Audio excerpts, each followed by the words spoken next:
공부하고 있습니다. 자, 책에서는 우리가 지금 2과를 하고 있고요. 그 다음에 수업은 지금 3주로 들어가 있습니다. 그 사람을 뭐라고 부르지? 라는 질문으로 선생님이 지금 이야기를 하고 있고요. 한국에서 호칭어와 지칭어가 굉장히 다양하다는 이야기를 했죠. 아버지를 말하는 어휘가 예전에는 100개 정도가 됐고 네, 지금도 아주 많다고 말했는데 왜 이렇게 호칭어와 지칭어가 발달했을까? 라는 질문을 선생님이 했습니다. 그 이유 중에 하나가 한국 사회가 오랫동안 농경 사회였다는 거예요. 자, 여러분 중급이죠. 그러면 항상 생활에서만 쓰는 말 말고 이런 말이 나오면 사전을 찾아서 여러분 나라의 말하고 1대1로 이렇게 의미를 써서 이렇게 자기 노트를 만들어 보세요. 이런 어휘들을 알아야 공부를 할 수 있어요. 그냥 물건 사고 물 주세요. 이거 얼마예요? 이런 것만 알면 공부를 할 수 없어요. 한국말로 공부하려면 이런 말들도 필요해요. 별로 어려운 말은 아니에요. 여러분이 한 2번 정도 기억하면 여러분 나라에도 있는 말이니까 공부하는 데 필요한 말이라고 생각해 주세요. 자, 농경사회고 농경사회는 경험을 중요하게 생각하고 그 다음에 이사를 잘 가지 않고 정착 생활을 합니다. 그리고 가족들이 같이 농사를 짓는데 도와주니까 그러니까 가족 중심 사회가 되고 그 다음에 이런 가족 관계가 사회 관계로 커져간다는 이야기를 했습니다. 자, 여기에서 선생님이 가족 호칭어 이야기를 했어요. 할아버지 할머니 알아요. 아저씨 아주머니도 가족 호칭어예요? 네, 맞아요. 아저씨는 나의 아버지의 형제예요. 원래 그랬어요. 지금은 그렇게 쓰는 것보다 길에서 만난 이제 모르는 40대, 50대 사람에게 더 많이 쓰지만 원래 한 400년, 500년 전에 한국에서 아저씨는 아버지의 형제들이에요. 그 다음에 아주머니는 그분하고 결혼한 분. 그러니까 여러분 혹시 작은 아버지, 큰 아버지 아니면 숙모 이런 말 알아요? 네, 그런 말이 아저씨와 아주머니였어요. 그러니까 보통 아저씨나 아주머니는 이제 40대나 50대 정도 되죠. 그러니까 이 나이의 사람들을 길에서 봤을 때 모르는 이제 남자분은 아저씨, 모르는 여자분은 아주머니 이렇게 부르는 건데 삼촌은 알죠? 아저씨하고 비슷하지만 보통 삼촌은 조금 더 젊은 사람들한테 많이 써요. 그리고 아가씨는요. 자, 잘 들어봐요. 자, 선생님이 결혼했습니다. 자, 선생님이 남편이 있습니다. 남편의 여자 동생이 있습니다. 그럼 보통 여자 동생이니까 결혼 아직 안 했죠. 네. 선생님이 그 사람에게 부를 때 아가씨라고 합니다. 이해돼요? 네. 어떤 여자의 남편의 여자 동생. 보통 나이가 어리고 남편보다 나이가 어리고 그 다음에 아직 결혼하지 않은 나이. 그러니까 한 20대 정도 돼요. 그래서 20대 여자를 한국에서 아가씨라고 부르는 이유도 사실은 그런 가족을 부르는 말이었어요. 오빠와 언니는 알고 있습니다. 여러분이 알고 있어서 설명하지 않겠습니다. 자, 그러면요. 이게 모두 뭐라고요? 가족 호칭어라고 했죠. 이 가족 호칭어를 가족이 아닌 사람에게 쓸 수 있을까요? 여러분. 자, 그 사회에서요. 질서. 자, 누가 위에 있어? 누가 밑에 있어? 여러 사람이 오래오래 행복하게 싸우지 않고 살기 위해서는 이런 질서가 필요하죠. 여기에서 저 사람하고 나하고 자, 무슨 관계야? 나는 어떻게 불러야 돼? 이런 것은 그들에게 아주 중요한 문제예요. 그래서 한국은 자, 다시 한번 중요한 단어를 말해 볼까요? 뭐가 있었지? 농경사회다. 또 정착 생활을 한다. 그 다음에 어른을 존중한다. 그 다음에 그들의 관계가 중요하다. 그래서 호칭어와 지칭어가 많이 발달했습니다. 이게요, 한국만 그런 건 아니에요. 선생님 지금 말한 이런 조건이 비슷한 나라들, 아시아에는 좀 많죠. 네, 그런 나라들 다 비슷한 경향이 있습니다. 그런데 한국에 좀 특별한 것이 있어요. 뭐냐고요? 가족 호칭어를 사회에서도 쓰는 거예요. 그러니까 사회에서 만난 사람을 가족처럼 생각한다는 거죠. 이게 좀 특별해요. 선생님은 첫 번째 그 이야기를 할 거예요. 그런데 자, 두 번째. 하지만 가족 호칭어를 쓰면 안 되는 상황이 있어요. 자, 이것도 외국 학생에게 필요한 정보예요.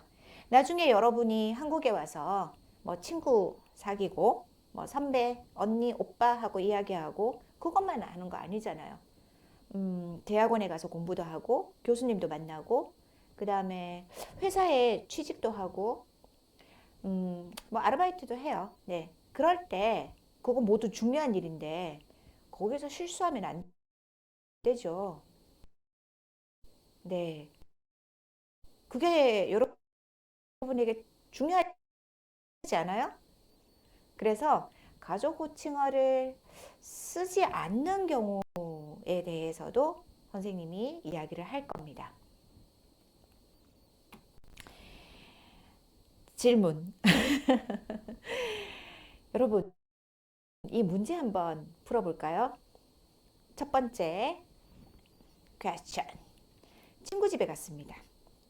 자, 친구 이름은 민수, 남자 이름이죠. 민수 집에 갔습니다. 그때 문. 여러분, 이 문제 한번 풀어볼까요? 첫 번째, question. 친구 집에 갔습니다. 자, 친구 이름은 민수, 남자 이름이죠. 민수 집에 갔습니다. 그때 자, 띵동. 그런데 친구가 안 나오고요. 그 친구 어머니가 문을 열었어요. 그러면 여러분은 그 친구의 어머니, 민수의 어머니를 어떻게 부릅니까? 여기 한번 불러보세요. 저 왔습니다. 민수 있습니까? 자, 여러분 어떻게 부를까요? 네, 어머님이에요. 어? 친구 어머니인데? 내 어머니 아니라? 자주 놀러 가는 친구 집에 어머니를 이모라고 부르는 경우도 있지만 보통 그냥 어머님, 친구 어머니도 나의 어머니처럼요. 부르기도 해요. 남자들은 특히 이렇게 많이 불러요. 그렇게 들어가면 어머니가 밥도 잘 주시거든요. 그리고 내 어머니 아니고 다른 사람의 어머니를 말할 때는요. 어머니 아니고 어머님이라고 해야 돼요. 오늘 선생님 하나 이야기했습니다. 그리고 이제 드라마 보면 이게 들릴 거예요. 어머님, 저 왔습니다. 이렇게. 친구의 어머니는 나의 어머니가 아니죠. 나의 어머니를 어머님이라고 하진 않아요. 단 하나의 경우가 있어요. 나의 어머니가 돌아가셨을 때, 나의 어머니가 하늘에 네, 돌아가셨을 때, 그때는 살아있는 어머니가 아닐 때는 높임으로 아, 우리 어머님이 살아계실 때 이런 말은 할 수 있어요. 그런데 살아계시는 우리 어머니한테 우리 어머님이 이렇게 말하지는 않아요. 이거는 잘못 쓰는 거예요. 네. 자, 다른 사람의 어머님은 어머님이라고 했습니다. 그리고 친구의 어머니인데 어머님이라고 했습니다. 자, 여러분 맞췄어요? 어머님, 저 왔습니다. 민수 있습니까? 민수 학교 갔는데 좀 곧 올 거야. 들어와서 기다려. 네, 어머님. 네, 가족 같아요. 자, 그 친구의 어머니에 대해 이야기할 때 어떻게 말합니까? 자, 민수에게 물어볼 겁니다. 민수에게 말할 겁니다. 내가 어제 너희 어머님을 만났어. 자, 지칭어로 얘기해 볼까요? 이 여전히 건강하시더라. 자, 뭐라고 할까요? 어머님이 여전히 건강하시더라. 네, 이렇게 됩니다. 어머님이 여전히 건강하시더라. 다른 사람의 어머니니까. 근데 다른 친구에게 말을 할 때, 자, 민수 아니고요. 민수 말고 우리가 알고 있는 다른 친구. 네. 그 친구에게 말을 할 때, 여전히 건강하시더라. 그때는요, 민수 어머님은 이라고 해야 되겠죠. 민수 어머님은 여전히 건강하시더라. 민수에게 말할 때는 민수라는 이름이 필요 없죠. 자, 이해돼요? 그럼 여러분 나라에서는 이런 상황에서 어떻게 이야기를 하고 있습니까? 자, 이때 뭐라고 불러요? 자, 이때는 뭐라고 해요? 그 다음에 이때는 뭐라고 해요? 선생님 지금 너무 궁금해요. 만약 교실에 있으면 좀 들어보고 싶은데 선생님한테 말 못하지만 지금 교실에서 이야기를 꼭 해보세요. 그리고 다른 나라는 어떻게 하는지 정말 궁금한데 나중에 기회가 있으면 선생님 들어볼 거예요. 자, 우리 책에는 한국어를 배우면서 호칭어를 잘못 쓴 경험이 있는가? 그때 왜 그랬는지 이유를 말해보자 라고 숙제가 있어요. 선생님은 학생들한테 숙제를 받아요. 그리고 여러 나라의 친구들이 한국에 와서 어떤 실수를 했는지 서로 들어보고 선생님 아직도 모르겠어요. 내가 뭘 잘못했는지 모르겠어요. 이런 친구들이 있어요. 그래서 선생님이 답을 말해주면 그렇구나. 네, 이렇게 답을 아는 친구들도 있습니다. 우리 경험을 많이 나누어 보도록 합시다. 이 이야기는 다음 시간에 선생님이 할 기회가 있을 거예요.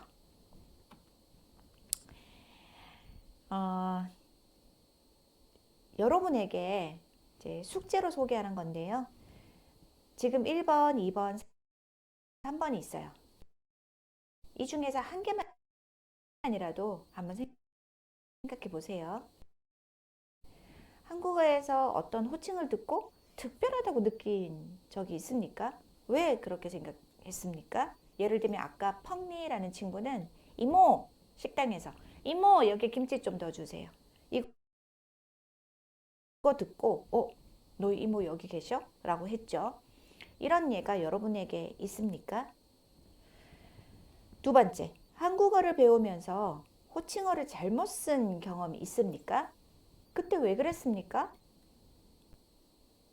그 다음에 세 번째, 자기 나라의 특별한 호칭어나 지칭어에 대해서 소개를 한번 해보세요. 아니면 한 나라 안에서도 자, 지역이 다르면 예를 들면 남쪽에서는 이런 말을 안 쓰는데 내 고향 북쪽에서는 이런 말을 써요. 이런 거 있죠. 그런 것을 한번 한국어로 소개를 한번 해보세요. 이렇게 하면 여러분의 언어 실력이 많이 좋아져요. 선생님이 여러분에게 한국어 배워서 뭐 해요? 이렇게 물어보면 여러분 나라에 있을 때 아니면 여러분이 일하는 곳에서 통역과 번역할 때도 맞는 것 같아요. 예. 그럼 통역과 번역을 할 때는 두 언어를 다 알아야 되죠. 여러분 나라의 말도 알아야 되고 한국어도 알아야 되고 어떤 말은 자기 나라 말은 아는데 한국말로 모르고 어떤 말은 한국어가 있지만 이게 우리나라 말로 뭐지? 이런 경우도 있어요. 이렇게 두 가지의 경우를 다 잘할 수 있는 사람이 회사나 아니면 일을 할 때 통역 통역이나 번역 일을 하고 잘할 수 있습니다. 우리 수업 중에 문화 때문에 통역과 번역을 못하는 그런 예를 많이 보는데 잘해봅시다. 네. 자, 이제 선생님은 다음 이야기를 들어갑니다. 한국어 호칭어의 유형이에요. 여기서 선생님은 자, 먼저 가족인 경우, 가족이 아닌 경우 이렇게 두 가지로 나눴죠. 그 다음에 다시 직함이 있는 경우, 직함이 없는 경우 이렇게 나눌 거예요. 한 네 가지 정도 여러분이 유형을 배우게 될 건데요. 자, 선생님이 확실히 자신하는 것은 이렇게 설명해주고 가르쳐주는 경우가 별로 없다는 겁니다. 자, 생각거리 들어가 보죠. 자, 손자. 자, 할아버지의 아버지의 아들. 자, 할아버지, 아버지, 아들. 손자죠? 다시. 손자, 아버지의 아버지. 누구예요? 할아버지죠? 됐죠? 손자가 할아버지를 너라고 부를 수 있습니까? 자, 여러분 나라 어때요? 이게 프랑스에서요. 프랑스에서 너라는 것이 뚜라는 발음이 있다고 해요. 선생님 프랑스 발음 잘 못해서 미안해요. 자, 손자가 할아버지에게 뚜라고 부르면 될까 안 될까인데요. 그냥 너라는 말인데요. 너라는 말인데 프랑스에서는 높임말이 있어요. 할아버지 유의 높임말이 있는데 높임말 안 쓰고 이제 손자가 할아버지에게 너라고 하면 할아버지가 해피 기분이 좋은 상태가 된대요. 근데 한국에서 너라고 하면요. 와, 큰일 나요. 네, 절대로 안 돼요. 할아버지에게 너라고 하면 그날은 끝이에요. 아버지한테 혼나고 어머니한테 혼나고 할아버지한테 혼나고 삼촌한테 혼나고 한국에서는 절대로 안 되는데요. 프랑스에서는 된다고 하네요. 러시아도 된다고 들었어요. 선생님이 러시아 말로도 이게 된다고 들었는데 자, 프랑스어의 2인칭 유에는 두 가지가 있는데요. 하나는 자, 이거예요. 높임말. 그 다음에 다른 하나는 높임말 아니에요. 프랑스에서는 친하면 너라고 불러야 상대방이 서운해하지 않는데요. 그래서 손자가 할아버지에게 너라고 하면 할아버지는 우리 손자가 나를 친하게 생각하는구나. 그렇게 생각한대요. 네. 문화에 따라서 호칭어는 정말 다를 수 있습니다. 한국에서는 절대로 안 됩니다. 여러분 나라는 어떻습니까? 듣고 싶어요. 선생님 정말 듣고 싶은데 지금 교실에서 조금 이야기해보고 가면 좋겠어요.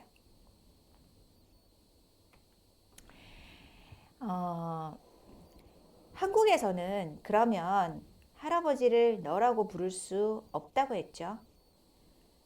그럼 할아버지 이름 부를 수 있어요? 할아버지 이름을 말할 수 있을까요? 그것도 안 돼요. 한국어에서는요, 이름으로 뭐를 부를 수 없습니다.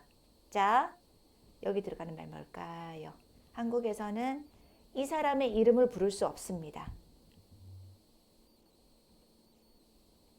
연장자. 자, 나보다 나이 많은 사람. 선생님 한번 써볼게요. 나이가 많은 사람. 나보다 나이가 많은 사람. 연장자라고 합니다. 한국에서는 연장자의 이름을 내가 말할 수 없습니다. 그렇게 부를 수 없어요. 연장자 이름을 부르면 그 사람하고 싸우자는 뜻이에요. 실수하면 안 됩니다. 이름 대신에 여러 가지 호칭어를 쓰는 거예요. 그러니까 이름 대신에 부를 수 있는 호칭어가 뭔지 우리가 공부를 좀 하면 좋겠죠. 자, 예를 들어서요. 선생님이 조금 지워보겠습니다. 네, 다시 펜 준비해서 민수의 가족이 있어요. 그러면 민수는 할아버지, 할머니, 아빠, 엄마, 그리고 민수. 자, 이 집은 모두 5명이 살고 있습니다. 그러면요, 내가 그 옆집에 살고 있어요. 그 옆집에, neighborhood, 옆집에 살고 있어요. 그러면 내가 우리 가족하고 이야기합니다, 지금. 그럴 때, 오늘 민수 아빠를 만났어. 아, 그래? 민수 엄마도 같이 있었어. 민수 할머니가 건강이 좀 안 좋으셔서 오늘 민수 할아버지도 병원에서 민수 할머니 옆에 계신데. 자, 선생님 무슨 이야기 했습니까? 네, 한국에서는 존중의 의미로, respect, 존중의 의미로 연장자의 이름을 부르지 않고 adult, 어른의 이름을 부르지 않습니다. 그럼 어떻게 불러요? 네, 그 집에 아이가 있으면 아이와의 관계로 부릅니다. 그래서 아이 민수, 민수 엄마, 민수 아빠, 민수 엄마, 민수 엄마, 민수 아빠, 네, 민수 할머니 안녕하세요. 이렇게 말하는 거죠. 쉬워요? 그런데 문제가 있어요. 자, 그 집에 만약에 아이가 없어요. 아직 아이가 없어. 아이가 없으면 어떻게 불러야 되지? 자, 힘들죠? 네. 재미있습니까? 호칭의 이야기 잠시 뒤에 다시 할게요. 조금 쉬고 다시 만나요.